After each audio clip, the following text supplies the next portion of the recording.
My name is Gina Bradley, and I am a member of the High Rock Metro West congregation, also one of the overseers that serves the campuses. I grew up as a Christian, but really wasn't probably until my early 30s when I experienced him, like really encountered him in a way that was life-changing. I was pregnant with my first child, Sam, and at 19 weeks was sent home on bed rest. And at that diagnosis, I was sent down a path of both physical battles and really spiritual ones.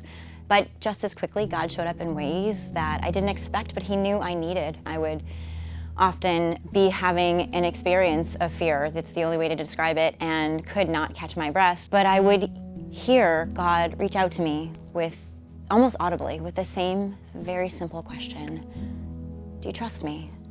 And I would answer every time with my same simple statement: I trust you. It was as if that little part of the storm was calmed. This one time, I hadn't felt Him move, and I was really afraid.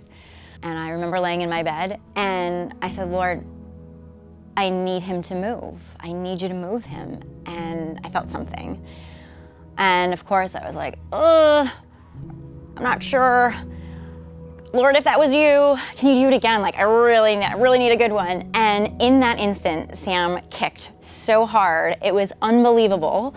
My heart leapt. It was such joy. And it was that moment where God said to me, I see you, I hear you, and I care about what you need. When Sam was born, he was born at 26 weeks, at a little bit less than 2 pounds. And right off the bat, we were thrown into a torrent that was fierce at its start and continued on that way.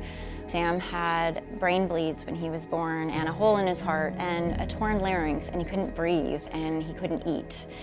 And I remember this one morning I was getting ready in our bathroom, and Katie, one of the nurses from the NICU, called me and said, you need to come down here, you need to be here. And what she was saying was, you need to be here if he dies. And so, of course, we went and we were there, and it was at, that time again where we needed God to show up and to be with us, so real that, as real as the air we were breathing. I remember one night, sort of called God on His promises, and I said, you said that if a child asks for bread, you will not give her a stone, so I'm asking. I need the bread, I need it.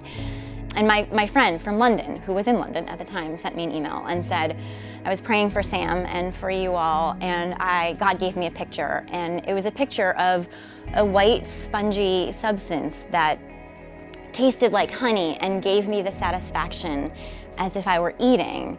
And she said, I knew in that moment it was manna. And I don't know what that means to you. And it was heavenly bread. It was the heavenly bread that God gave His people, the Israelites, in the desert when they were in the wilderness. And I knew with that email that was God's message to me, that was His bread, and that Sam would live. And he did. The ensuing weeks were amazing, and God was true to His promise in my dream and His promise in that moment that says, you have nothing to fear. And we witnessed bona fide miracles, physical miracles in Sam's body that no one could explain, that the doctors could not explain given his conditions. I had experienced Jesus in a way that I could never look away from, and I would never be the same from. I have a faith that is so different now, and I hope that it's a faith that can help bless others, because even though it was born out of fear, it is now something that is alive and well and strong, just like Sam is.